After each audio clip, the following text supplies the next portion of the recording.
There are moments when a man walks into the cold wind of the mountains and feels, for the first time in a long while, that the world finally makes sense again. Some people search their entire lives for a place where the noise inside them matches the silence outside, and most never find it. But he did. He climbed toward the rocky spine of those high ranges with nothing more than a small pack, a simple pot, and an idea that everyone who knew him called impossible. They told him the cold would break him. They told him the solitude would crush him. And they laughed. Strange glass jar he carried, a little contraption he had built with his own hand, something so simple, so unlikely. No one believed it truly give him clean water in the heart of a land made of ice. They had said the idea was foolish, a dream born from too much time alone and too much trust, quiet voice inside himself.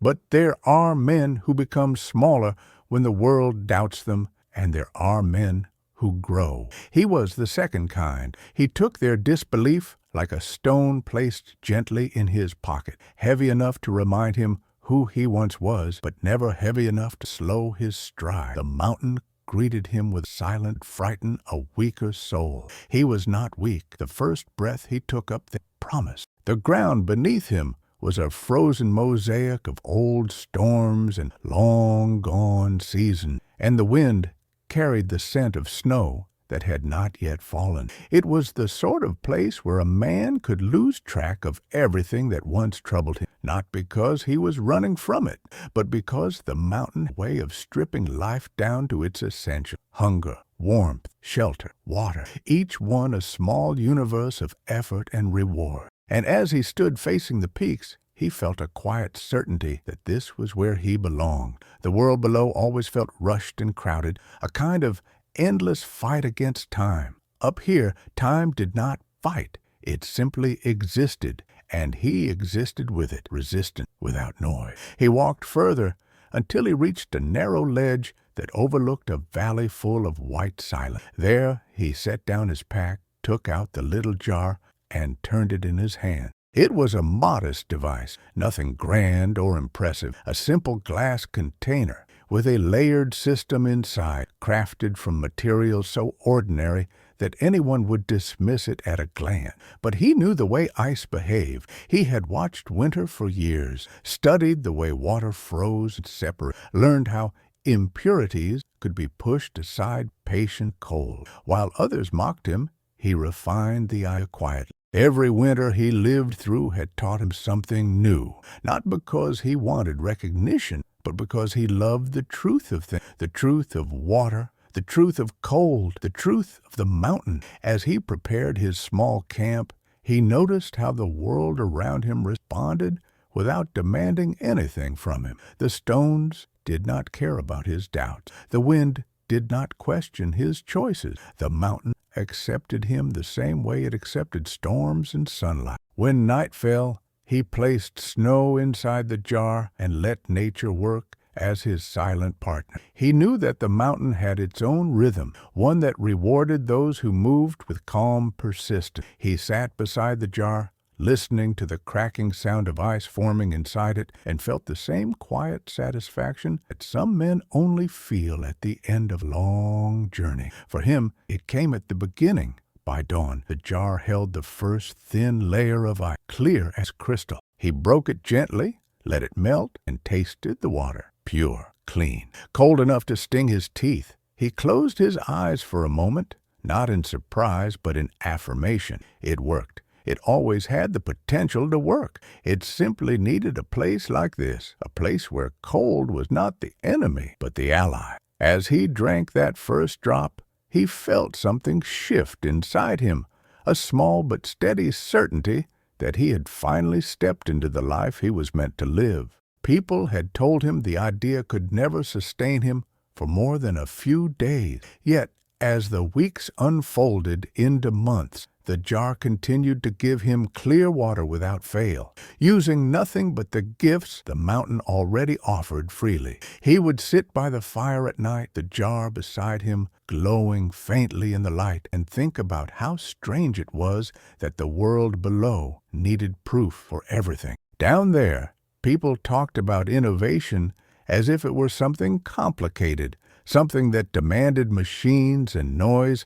and endless layers of approval. But up here, innovation was simply the act of paying attention. He learned more from the quiet freezing of snow than from any book he had ever read. It made him wonder why so many people stopped listening to the simple. Some days he would wander higher, climbing toward ridges where the air grew thin and the cold bit at his fingertips. He never the cold. He welcomed the cold, sharpened. It made every breath feel deliberate, every step meaningful. The mountains were not a place for rush or urgency. They were and patience discovered was the closest thing to truth a man could ever hold. While others saw him as a hermit or an eccentric soul who had turned his back on civilization, he felt none of that inside himself. He loved the mountain. That love was quiet, deep, steady, like the slow carving of a river through stone. It did not need to be explained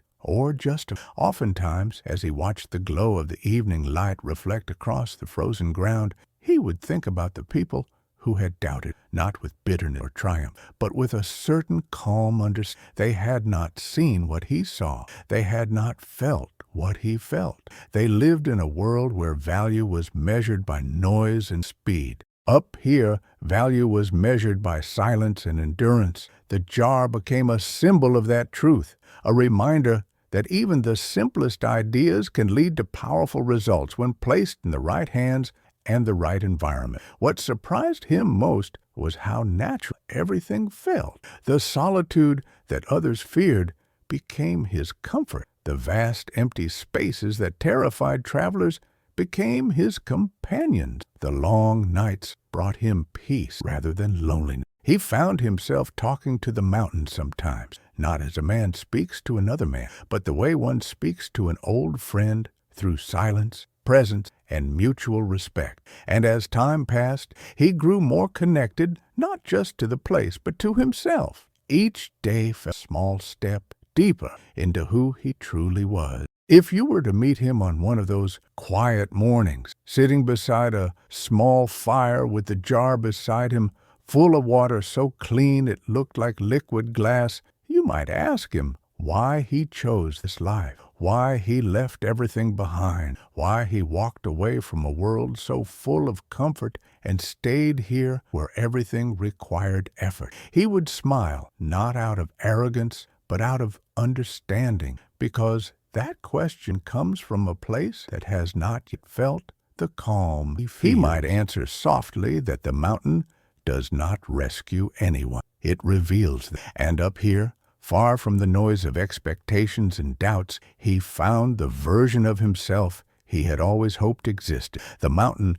taught him that the things people call impossible are often just things they have not taken the time to understand. His little jar of ice taught him that purity is not created through force, but through patience. And the cold taught him that resilience is not a battle, but a partnership. Everything he needed was already here. He simply had to slow down enough to see it. Before long, the life that others considered extreme became his comfort. The rhythm of freezing and melting guided his day. Each evening, he would fill the jar with clean snow, and each morning it would return to him a gift of water that tasted clarity. People had predicted that the system would fail after a week. It lasted through an entire season without a single problem. The mountain kept its promise to him, and he honored it with gratitude. If you're listening to this, maybe part of you has felt that same pull toward silence,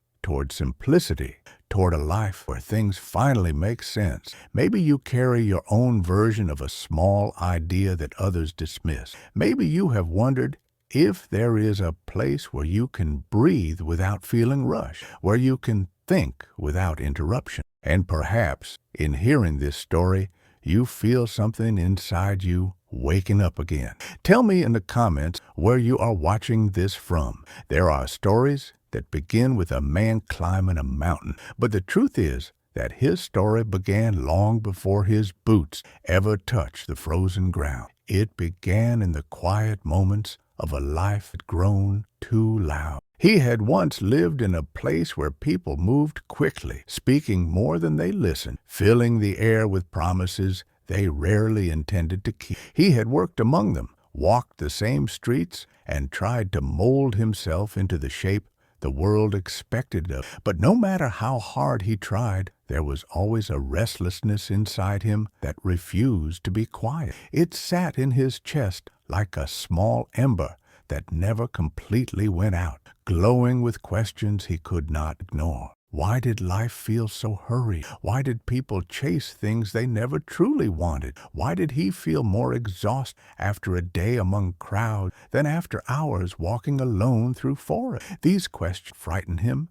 but they did push him toward a truth he had been avoiding. His past was not filled with dramatic tragedies or unbearable loss. Instead, it was shaped by something quieter, something that many people suffer without even noticing. He felt the slow erosion of himself. It began with small compromise, each one insignificant on its own, but heavy in accumulation. He took jobs that paid the bills but never fed his spirit. He built friendships that were pleasant but shallow. He surrounded himself with noise because it distracted him from the uncomfortable certainty growing inside him that he was living someone else's definition of meaningful life. And for a long time, he convinced himself that this was normal, that everyone felt this way, that dissatisfaction was simply part of being human. But deep down, he knew it was not dissatisfaction he felt. It was disconnection. There was a day he remembered clearly,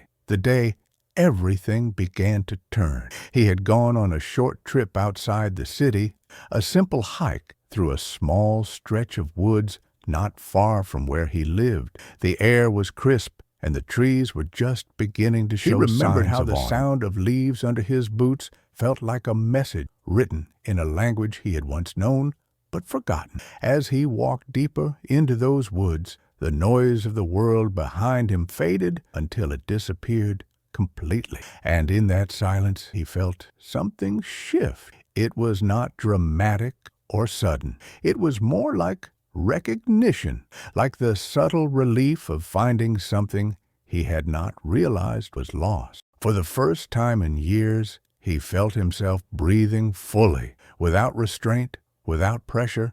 He sat on a fallen log and stayed there for nearly an hour, doing nothing, thinking of nothing. When he left the woods that day, the ember inside him glowed brighter. The years that followed were filled with attempts to ignore that feeling. He tried to settle into the life everyone said he should want, a stable job, a comfortable apartment, a predictable routine. The more he tried to force himself into that world, the heavier his spirit felt. And there were nights when he would sit by his window, listening to the distant hum of traffic and imagine the sound of wind moving through high branches, snow shifting stone. These fantasies, they made him aware he was living truly his. The moment he finally chose to leave, he had been sitting at his desk, staring at a screen full of words that no longer meant anything to him.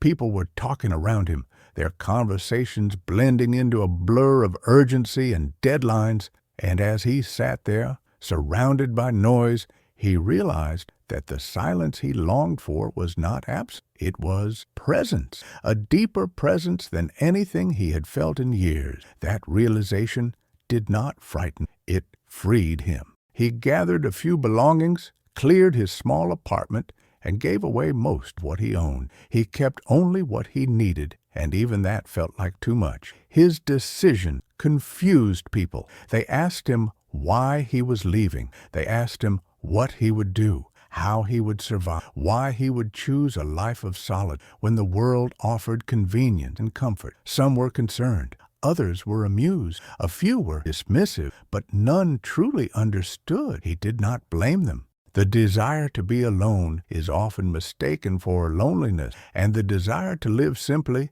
is often mistaken for escape. But he was not running from anything. He was walking toward something. He had always been fascinated by the purity of nature, not in the romanticized sense people often spoke about, but in the raw, unfiltered truth of it. A mountain does not pretend to be anything other than what it is. A storm does not apologize for arriving. A river does not justify its path. And he longed for that kind of honesty. So he traveled north, toward the ranges he had studied for years, carrying only the essentials, including the little jar he had spent so many evenings. It was never meant to be an invention to impress anyone. It was simply a solution to a problem he knew he would face: water, clean water. In the mountains, the cold provided everything except purity, and he knew he could use the cold itself to create what he needed. As he traveled, memories of his old life followed him, not like ghosts, but like pages from a book he no longer needed to read. He remembered the exhaustion he used to feel in crowds, strange heaviness that came after long conversations that left him emotionally empty. He remembered the way people rushed through their days without pausing to feel the wind or the sunlight. And he remembered the quiet inside, the one he had tried to soothe with distraction. But each step toward the mountain made those memories lighter, until they were nothing more than at the edge of his mind. The reason for his eye was not complicated. He wanted a life where he could feel himself, a life where he could live without forcing his spirit into shapes that did not fit. He wanted silence, not because he feared people, but because he needed depth. He wanted cold, not because he sought hardship, but because he found beauty in the resilience it demanded. And he wanted solitude, not because he rejected the world, but because he wished to understand it from a distance where his thoughts were not constantly drowned by noise. When he finally reached the mountains, he felt a calm he had never known before. Everything in his past had led him here, every small moment of discomfort, every question he could not ignore. He understood now that isolation was not his punishment. It was his alignment, his expression of self, his truth. And as the days turned into weeks, and the weeks into months, he realized that what he had always been searching for was not freedom from the world. It was freedom to be himself. If you feel something in his story that echoes in your own life, a small recognition, the quiet he sought, then perhaps you understand him more than most people ever did. And if this story has reached you in a moment when you needed to hear it, let it remind you that sometimes the bravest thing a person can do is listen to the voice inside them that whispers they were meant for something different. If you are enjoying this story, feel free to subscribe for more. He woke each morning with a kind of stillness that most people spend their whole lives searching for. The life he had lived before felt distant now, like a memory softened by time. Yet it was not. It hung quietly at the edge of his thoughts, reminding him of how far he had come and how much more he had discovered since choosing the mountain. Days in silence did not erode him.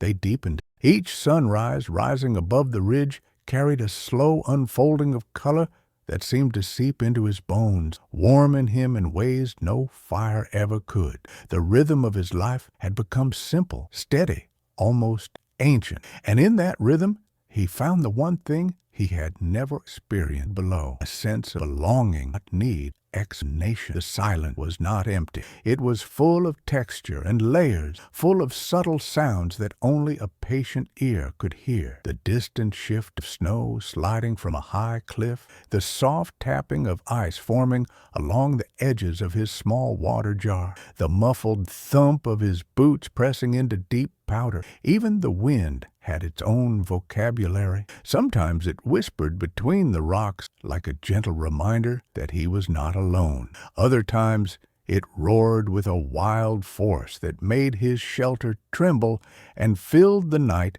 with a kind of fierce music. But he never felt threatened by it. The mountain demanded respect, but it also offered guidance. Every sound, every shift, every moment of silence carried meaning, and he listened with the attention of someone who understood that nature speaks only to those who stop long enough to hear. His daily routines became a kind of meditation. Each task held weight. Gathering firewood meant walking through the thin line between danger, reading the snow the way some people read books. Setting up traps for food required patience and understanding, not aggression. Checking the small jar each morning became an act of gratitude. The ice filter was still working flawlessly, offering him crystal water day after day deep into the season. It had already lasted far longer than anyone believed possible, and he still felt a quiet satisfaction each time he watched the first layer of clear ice form and break. He never viewed it as proof for others. It was proof for himself, a reminder that sometimes the simplest ideas carry the greatest power. On long winter afternoons, he would sit out wrapped in thick layers, sipping warm water melted from the ice he had collected. He watched the world around him transform with the shifting light. Shadows stretched across the valley, long and soft, like fingers reaching from one day into the next. Snowflakes drifted slowly through the air, each one a tiny universe of design and symmetry. The silence grew even thicker in that late afternoon hour, as if the mountain itself were holding its breath. In those moments, he felt more connected to the world than he ever had. Crowded rooms or noisy streets. The solitude was not a void. It was a companion. He often reflected on how strange it was that people feared being alone. They saw solitude as an empty needed to be filled. But he learned that solitude was a fire. It warmed you if you tended it correctly, but it could burn you if you approached it without respect. Time alone in the mountains did not make him smaller. It made him clearer. It stripped away the unnecessary worries that had once consumed him. Down in the world below, he had always felt that people were fighting against time, trying to grab hold of something before it slipped away. Up here, time was generous. It moved slowly, offering him space to think, to breathe, to simply exist without rushing toward anything. He remembered a morning when the air was so cold that even his breath seemed to freeze in front of him. He had woken before dawn and stepped outside his shelter to watch the stars fade as the first hints of light crept over the ridge. The entire sky glowed with pale shade of blue that deepened gradually into a soft pink. It was a moment of pure beauty, so simple yet so profound that it felt like the mountain was speaking directly to him. You belong here, and he believed it. He felt no fear, no doubt, no hesitation, only gratitude. He had never considered his silent retreat. Instead, it was a kind of conversation, one that required him to be fully present. Some mornings, he would walk for hours, following narrow paths along ridges. The drop below was steep enough to quicken the heart. He moved carefully but confidently, trusting his instincts as much as he trusted his steps. The cold wind hit his face with a sharp sting, but he embraced it. Cold was not his enemy. It was a teacher, a sculptor, a companion that shaped his days with clarity. Inside his shelter, the world felt different. The walls, made of stone and wood pressed together with care, kept out the harshest winds. The small fire he built each night filled the space with warmth and a faint orange glow that danced across the uneven surface. There was nothing decorative, nothing unnecessary, only what he needed and nothing more. That simplicity brought a kind of peace that no comfort from his previous life ever did. He cherished the sound of the fire cracking softly quiet. He found meaning in the routine of boiling water, preparing food, and checking the stability of his shelter after heavy storms. These tasks grounded him. They made him aware of the balance between fragility and strength that defined life in the mountains. Sometimes he thought about people from his past, not with longing, but with a gentle curiosity. He wondered how many of them had ever felt the urge to step away from the constant noise of their days. How many had ever stood in a place so silent that they could hear their own heart echo inside their chest. How many had allowed themselves to slow down enough to understand what they truly wanted. He did not judge them. He simply understood something they had not experienced. The mountain had shown him a truth that could not be seen from afar. There were nights storms rolled through the valley with such intensity that the ground shook, wind slammed against the rock walls, and snow swirled in great spirals outside his shelter.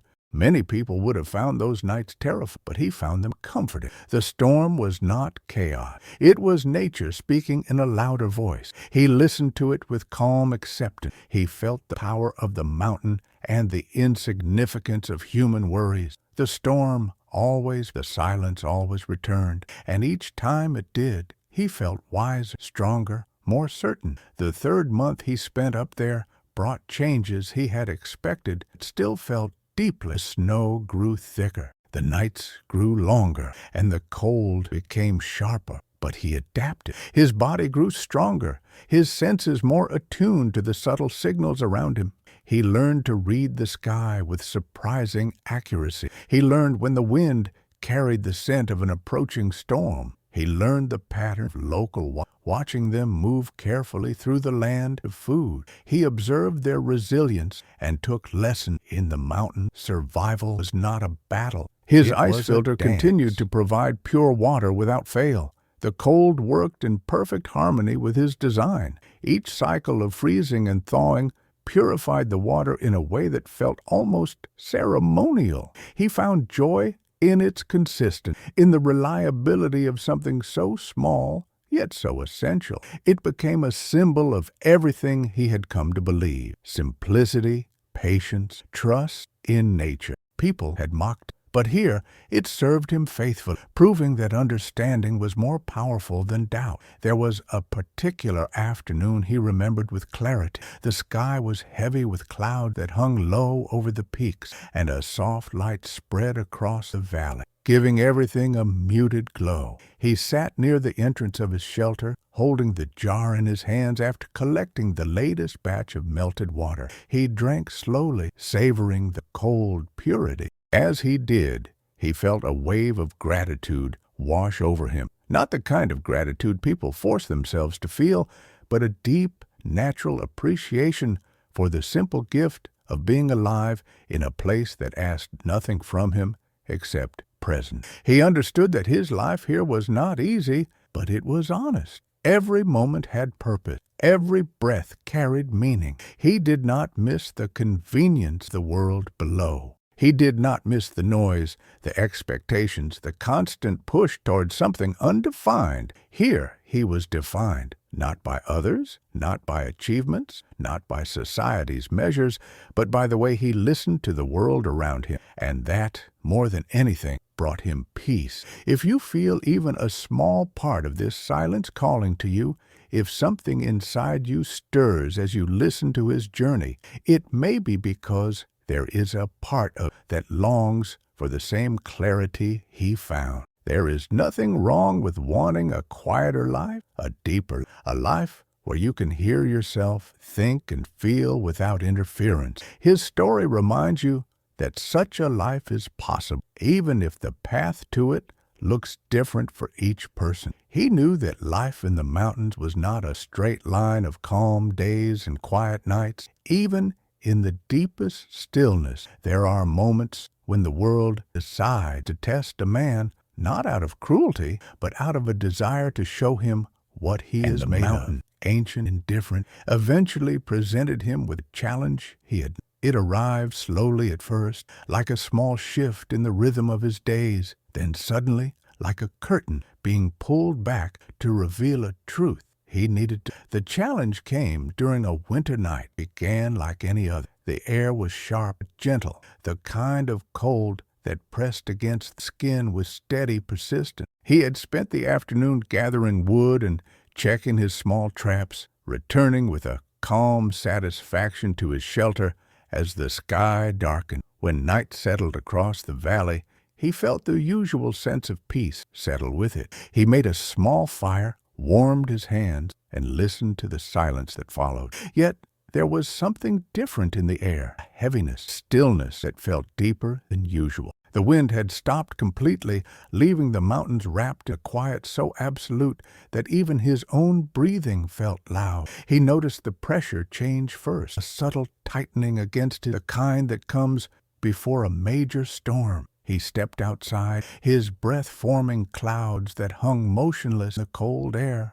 The sky was unusually dark, darker than any night he had seen. There were no stars, no moon, only a thick blanket of deep blue shadows pressing down over the peaks. He knew that silence from the wind was not a good sign. In the mountains, wind is life. It moves storms, clears snow, and speaks warnings in its own language. Its absence meant that something enormous was preparing it. He went back inside and secured his shelter, checking the walls, reinforcing the door, making sure everything was tight enough to withstand whatever was coming. He felt no fear. The mountain only was not turning against him. It was simply reminding him of the contract he had made the day he arrived. Life here was a gift, but it came with responsibility. You pay attention.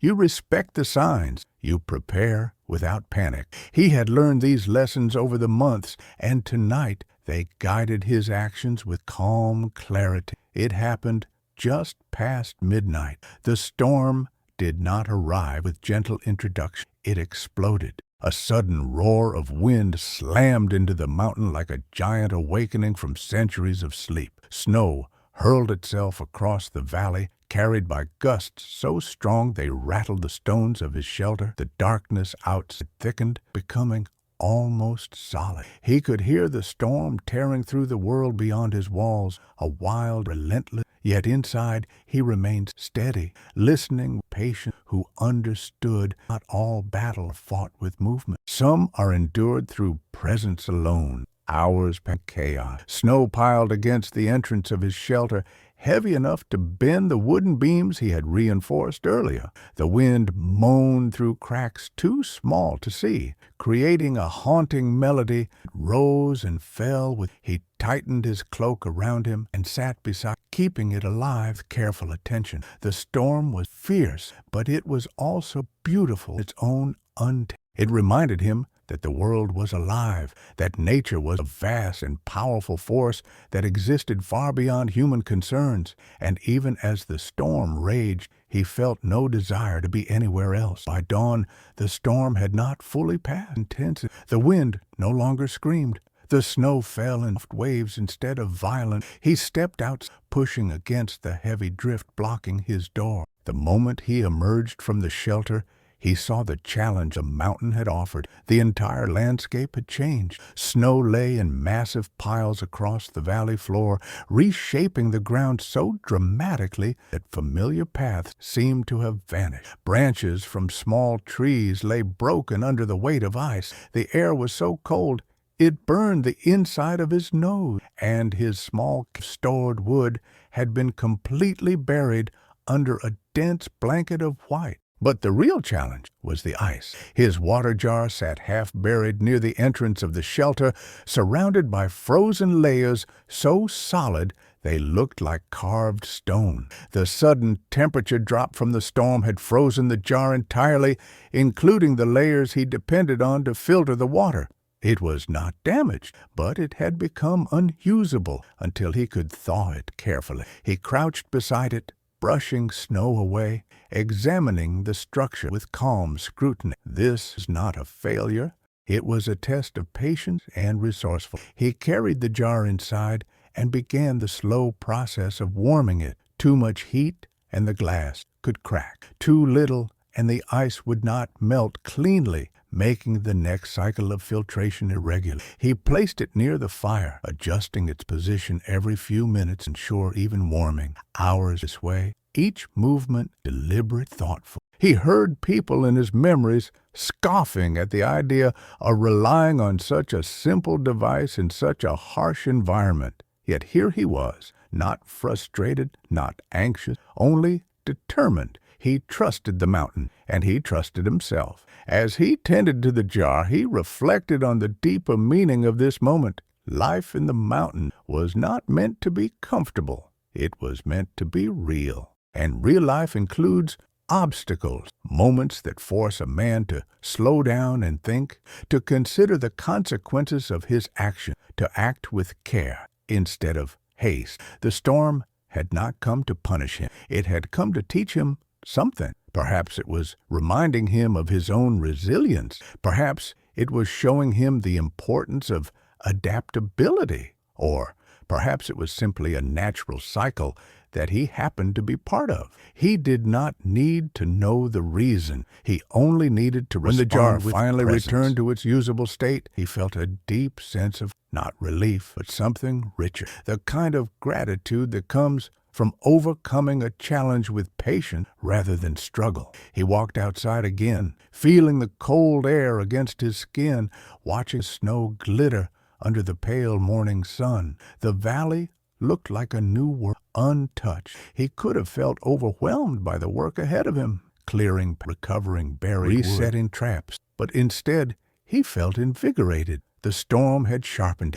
It had reminded him that he was alive. He spent the next days adapting to the new landscape. The storm had changed the terrain, and he needed to learn its due shape. He walked slowly at first, testing the stability of the ground, marking new routes, observing how the snow had settled along cliffs, ridges. He discovered small pockets of untouched ground where animals had sheltered during the storm, and he found traces of movement in places he had not noticed before. The world felt unfamiliar, yet entirely his. One morning, as he climbed toward a ridge to get a better view of the valley, he noticed something odd. A large section of snow near the lower slope had collapsed, revealing a dark opening beneath it. He approached carefully, curiosity guiding him, but caution keeping him steady. When he reached the edge of the collapse, he peered down and saw a hollow space beneath.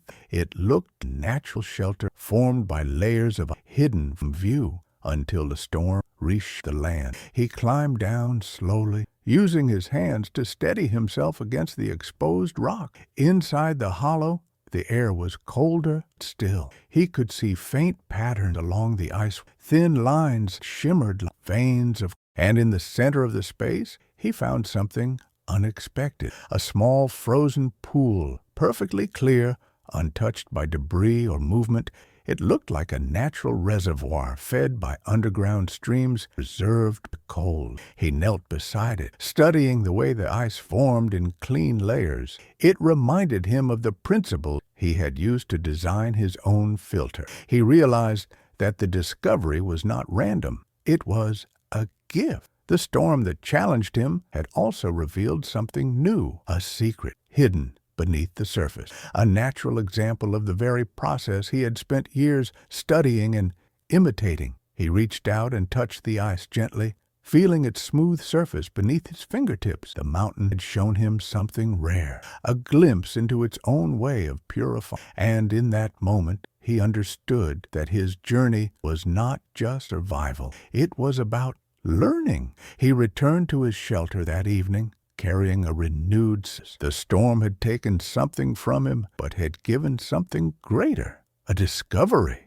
a new understanding of the place he called home. He knew he would return to that hidden hollow many times, not to take from it, but to learn from it. And as he sat by his fire that night, drinking the clear water his jar had produced once again, he felt a quiet certainty that he was exactly where he needed to be. The world below would never understand this feeling, this harmony between challenge and reward, between hardship and beauty. But he did, and that was enough. If you are immersed in this story and want to continue experiencing these journeys through the mountains, feel free to subscribe and stay close. He had always believed that the mountain was a mirror. Not a mirror in the way that glass reflects a face, but a deeper one that showed a man who truly was once all distraction. And as the weeks continued after the storm, discovery of the hidden hollow, he felt mirroring wider, revealing truths he had never taken the time to. Life here was not simply about surviving the cold, gathering food, tending to fire.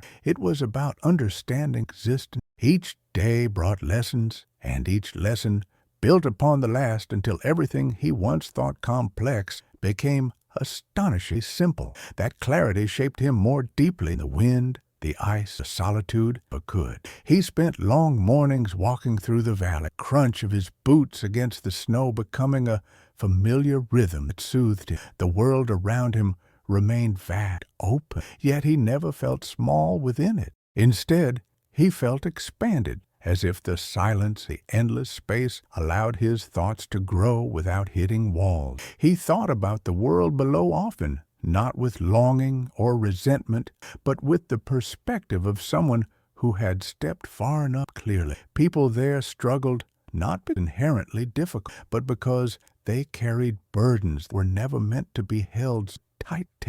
Deadline, comparison, noise disguised as progress. He knew that the constant rush left little room for genuine reflection, and without reflection, a person could live an entire life without understanding what they truly wanted. Up here, there were no expectations except the ones he set for himself, no deadlines except rhythm, no comparison except the quiet measurement of who he had been yesterday and who he was becoming. The freedom that came with that was not loud or exhilarating. It was steady, grounding, the kind of freedom that wrapped itself around his spirit with a warm firmness. And the more he embraced this life, the more he realized how much of the world's suffering came from ignoring the simple truths that nature lived by: effort. He remembered sitting on a high ledge one afternoon, watching the light shift across snowy ridges. The air was sharp but calm, carrying the faint scent of pine from trees sheltered in a distant patch of forest. He closed his eyes and listened to the faint movement of snow falling gently from branches. It occurred to him then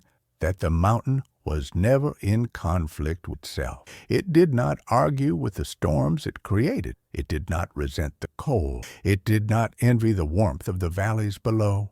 Everything it was, it accepted fully, and in that acceptance there was beauty that made the complexities of human life seem unnecessary. He wondered how many people spent years trying to become someone they were not, forcing themselves into paths that silenced the voice inside them. Down below, he had known people who chased careers they didn't care for, relationships that drained them, and dreams that belonged not to them, but to the expectations of others. He had been one of those people once. He had followed the path laid out for him because it was easier than question. But life here had reshaped his understanding entirely. He realized now that the world often teaches people to move quickly, to do more, to be more, to accumulate more. Yet in doing so, it distracts them from the truth that fulfillment does not come from addition. It comes from subtraction, removing what does not matter, removing the noise, removing the pressure, removing the mass. He spent evenings watching the fire glow against the stone walls of his shelter, feeling the warmth blend with the cold air that seeped gently through cracks beneath the door. The balance between warmth and cold mirrored the balance he felt growing inside him. Down below, he had always lived pushed to extremes, too busy or too idle, too surrounded or too isolated internally, too distracted or too overwhelmed. But here, the balance was natural. He felt aligned with the rhythm of the world around him, not fighting against it. That alignment gave him a kind of peace that he had never known before. One particular evening, he sat outside under a wide sky painted with slow-moving clouds. He could see the breath leaving his body, steady white puffs drifting up carried small pieces. He thought about what it meant to be human in a world that often forgot the value of stillness. People spoke of purpose as though it were something found only in great accomplishments, grand gestures, or public recognition. But he had discovered purpose in the simplest act. Boiling water, watching the light shift across the snow, listening to the wind, repairing the roof of shelter, quiet. These acts did not define a small life. They defined a full one. He realized that the world below measured life in short bursts of achievement. But the mountain measured life in presence. It did not care what he had done before he arrived. It did not ask him to prove anything. It only asked that he show up fully, that he observe, that he respect, that he learn. That kind of purpose was neither glamorous nor complicated, but it was profoundly grounding.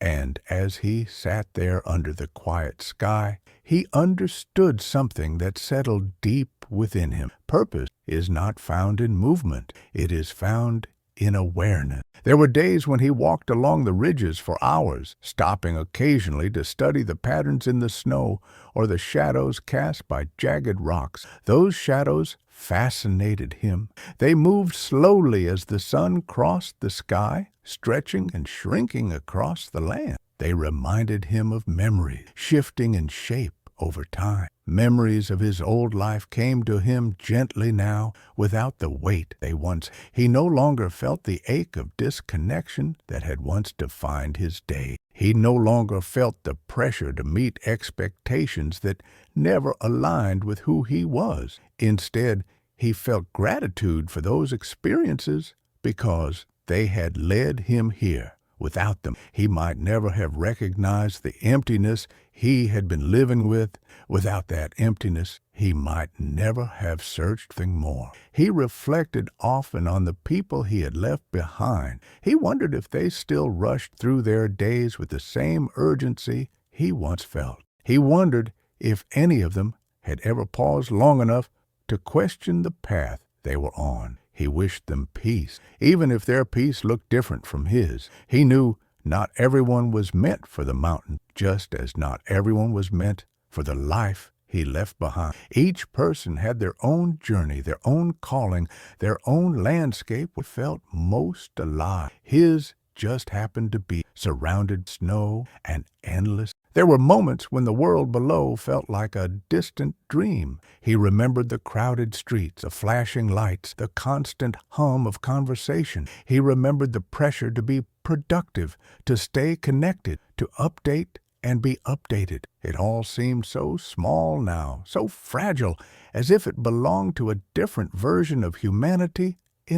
He felt a quiet sorrow for the world that constantly demanded more but rarely offered ease. Yet he also felt hope, because stories like his, stories of stepping away, of choosing stillness over speed, of choosing solitude over noise, often reached people who needed them. And sometimes hearing such a story was enough to awaken something long dormant inside them. At times he wondered what he would say if someone from his old life asked him what he had learned here. He imagined sitting across from them, not in judgment, calm, honest. He would tell them that life is not something to be conquered, but something to be listened to. He would tell them that silence is not emptiness, but clarity. He would tell them that a person can feel more alive in a moment of stillness than in years of. He would tell them that the world offers messages every day, but most people are too loud to hear them. And then he would tell them that they do not need to climb a mountain to find.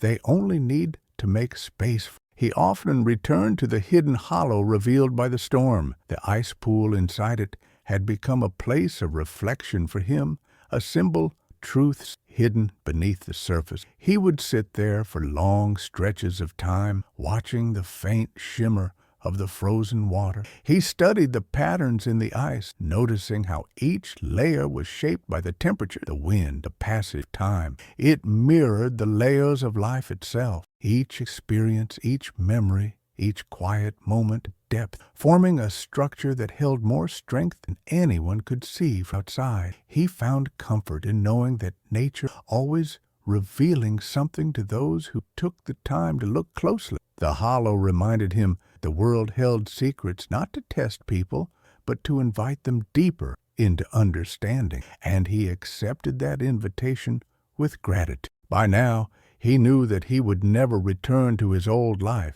not because he resented it, but because he had outgrown it. He no longer belonged to crowded streets or rushed days. He belonged to silence. He belonged to cold mornings and slow sunsets. He belonged to the endless of the mountain. And most of all, he belonged to himself in a way he never had before. He woke on a morning when the light carried a softness felt almost farewell. It spread across the valley in slow wave, touching the snow with a gentle glow that seemed to move with intention, as if the mountain itself wished to speak to him one last time before the season shifted. He stepped out of his shelter and let the quiet settle around him. Heavier now, richer, filled with a kind of stillness that only comes when a long journey is reaching its natural conclusion. Not an ending, never an ending, just a point where a path becomes clearer than before. He breathed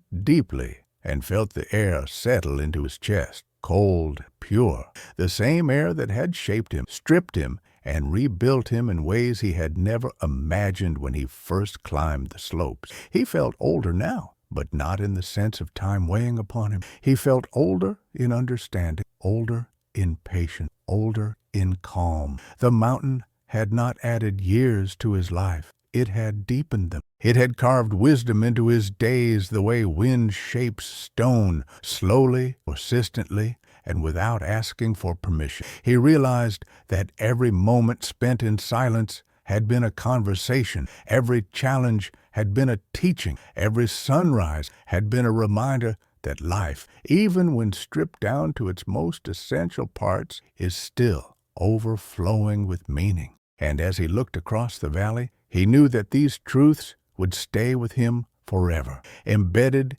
in his memory the way cold embeds itself in deep layers of ice. He sat on a large, flat rock near the edge of the ridge where he liked to watch the world awaken. The snow beneath him was hard and compact, shaped by freeze and thaw, by storms and long nights. He placed his hands on a cold surface and felt it, lit it. He liked how honest the mountain was. It never pretended to offer comfort. It never softened itself to make life easier. It simply existed in its raw form, leaving him to decide how he would meet it. And he had met it with openness. He had accepted the cold, the vast, the silent. In return, it had offered him everything he had been missing, the world below. He reflected on his journey not as a sequence of events.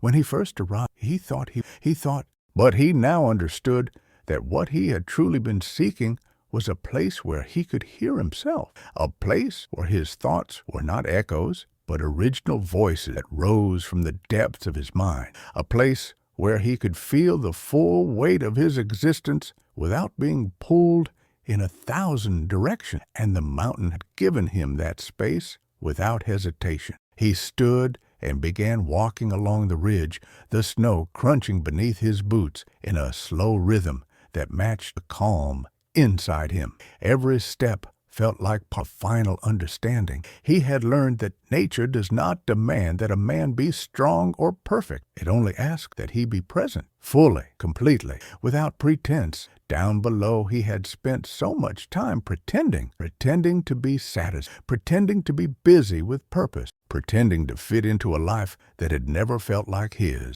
Up here, he pretended nothing. He simply lived. The hidden hollow discovered after the storm became part of his morning walk. He descended toward it carefully, following a path he had shaped with his own boots. Over the past week, the ice pool inside glowed faintly with reflected light. He knelt beside it, just as he had done many times, and watched the surface shimmer with a pale blue that seemed to come from beneath the layers. He touched the ice lightly with the tips of his fingers. It felt like touching time itself. The pool had taught him something that no book, no teacher, no conversation had ever given him. It had taught him the value of depth, how layers form slowly, patiently, often unnoticed, how the strongest structures in life are the ones built quietly, how clarity is never created through force, but through consistent presence. He realized that he too had become layered, not with complexity,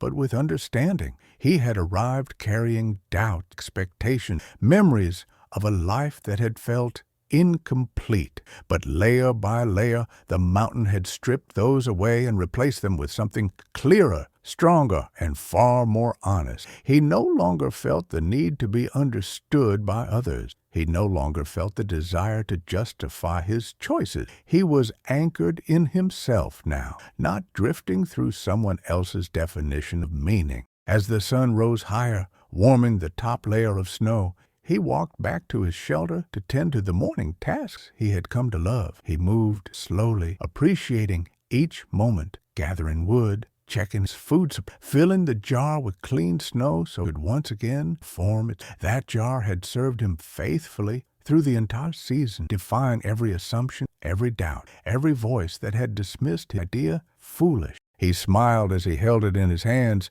feeling its weight, remembering the first morning he had watched a thin sheet of pure ice form inside it. He understood now that the jar was more than a tool. It was a symbol of something much deeper. It represented trust in simplicity, trust in patience, trust in the quiet truths that most people overlook because they are too busy trying to make life more complicated than it needs to be. He wondered how many people lived their lives surrounded by unnecessary noise, how many of them carried ideas that could change their lives, but never pursued them because others doubted, how many walked through their days ignoring the small voice inside them that whispered reminders of who they were meant to be. He thought of them with not pity, never pity, because he knew that every person walked their own. He had once been like them. And he understood now that the world below was not wrong. It was simply loud, too loud for quiet dreams to survive unless a person protected them carefully. He returned to the ridge later that afternoon, drawn by a sense of completion he could not fully describe. The sky stretched wide, pale above him, the kind of sky the man feel both infinite and grounded. He sat again on the same flat rock, feeling the firmness beneath him. He let his thoughts wander freely, not analyze, not question, just feeling. He thought about the season, how each one would reshape the mountain in its own way. He thought about the storms he had survived, the cold nights he had welcomed, the calm mornings he had cherished. He thought about the man he had been before and the man he had become now. And he realized that he had not lost anything by choosing this life. He had gained everything. He understood now that legacy is not what people. It is not fame. It is not recognition. It is not leaving behind something that others can measure. Legacy is the imprint a man leaves on the world simply by living in alignment with who he truly is. Legacy is the echo of honesty. It is the peace a man cultivates within himself that extends quietly into everything he touches. His legacy was not a monument or a story written in books. His legacy was the clarity he had found, the harmony he had created with the mountain, the truth he had discovered through silence. He stood up slowly, feeling the cold air brush against his face, and he took one final look across the valley. The view stretched endless, snow glowing soft, fading light. The mountains rose like ancient guardian, timeless. He felt no sadness, no longing, no uncertainty, only calm. Then he turned toward his shelter and began walking back, carrying with him a truth that settled quietly into his bones. He had found what he came for. Not water, not solitude, not survival. He had found himself. And if this story reached you in a moment your own life feels too loud, too rushed, let it serve as a reminder that you too can carve out a place of clarity. It may not be on a mountain. It may be in a quiet room, in a moment of stillness, in a single breath that reminds you who you are beneath all the noise. The world will always offer pressure, but your spirit will always offer truth if you give it enough space. If this journey touched you, leave a comment, like the video, subscribe to the channel, and share this story with someone who might need the reminder peace possible, even in the coldest places.